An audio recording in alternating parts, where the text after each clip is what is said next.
straipsnį, kuriame peza apie tai, kad aukštos temperatūros ir maisto kainos grasina neramumais ir prievartą, reiškia, gatvėse.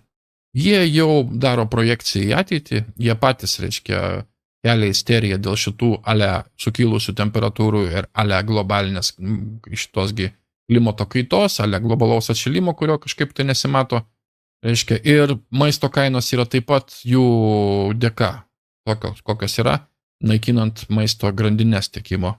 Taigi jie dabar jau daro projekcijas, kad dėl šitų problemų bus daug neramumų, reiškia, prievartos ir visa kita. Ir čia nukeliama į 67-osius į meilės vasarą, hipių taip vadinama ir taip toliau, bet kurie jie patys beje ir suorganizavo viską. Bet esmė, kad daugiau negu 150 rasinių riaušių tada buvo nuo Atlantos iki Bostono dėl brutalių temperatūrų ir taip toliau. Dėl karščių, tai žmonės pasidaro agresyvus. Mačiau, dėl karščių ir krešuliai susidaro, ir kas tik tais dėl to karščio nesusidaro, reiškia, bet, nesvarbu. Nebūtų Rothschildo feikinis žurnalas Ekonomistas, predikcinis teisingiau, kuris būtent ir parodo, ką jie planuoja daryti toliau. Tuo tarpu Jungtinių tautų šefas pranešė, kad globalaus užvirimo era prasidėjo, globalaus atšilimo ir klimato kaitos era baigėsi, o dabar prasidėjo globalaus užvirimo, global boiling, reiškia, Gutierrezas tokį pareiškė. Ir jisai, žinot, ką dar pareiškė? Jisai pareiškė, kad visai planetai tai yra nelaimė, mokslininkams tai yra nepaaiškinama, o žmonės yra dėl to kalti ir visa tai yra atitinka, reiškia, su išankstiniais perspėjimais ir pakartotinais perspėjimais, kaip čia, išankstinėmis predikcijomis ir pakartotiniais perspėjimais. O jėtau, visa planeta yra nelaimė, o mokslininkai nieko nesuvokia, mokslininkai kodėl taip, o žmonės kalti, suprantat, žmonės kalčiausi, žmonės turi paaukoti save tam, kad išgelbėt pasaulį. Čia yra, šitie parazitai rodo savo, kaip sakant, dantis ir nagus dabar, jie nebesislepia. Ir globalus užvirimas čia jų smegenyse yra globalus užvirimas, kaip ir jau aš matau akivaizdžiai, kad tam tikrų žmonių ir aplinkui jau pradeda virti smegenis. Kažkas kažko nebesulaukia, kažkas tikėjusi, kažko kas neįvyko, kažkas ten, sakykime, susinervino, neatlaikė, kažkas pasakė, man gana, aš čia iš vis prie ko aš, o vat prie to pačio. Visi mes į tą patį, kaip sakant, esam pakinkyti. Globalus užvirimas, mėlieji.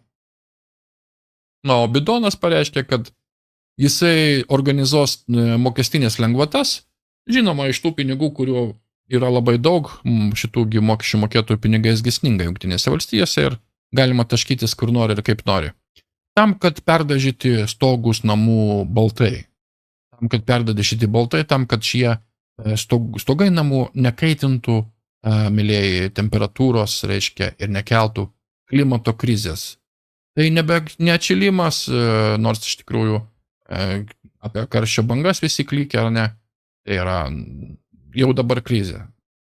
Tiek pavadinimų, kad gali tiesiog smegenys susilaužyti, bandydami visus prisiminti ar suprasti.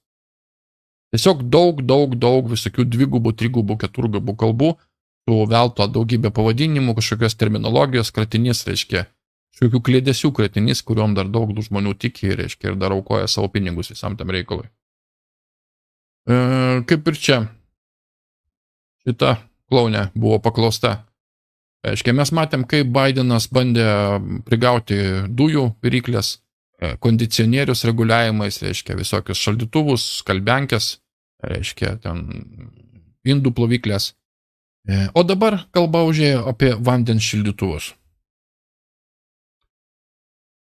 Čia yra kalba apie tai, kad, reiškia, vandens šildytuvai turėtų būti nebedujiniai, turėtų būti elektriniai, ten su pompom, ten kažkokių specifikacijų prirašyta, tas leistų sutaupyti žmonėms ten tai tiek, tai ir panašiai, reiškia, čia netgi yra, štai ir iš American Military News netgi straipsnis, reiškia, apie tai, kad sutaupytų 11 milijardų kas metai, reiškia, 19 milijardus per 30 metų, 128 milijardai per 30 metų, kokie skaičiavimai, per 30 metų, 198 milijardai.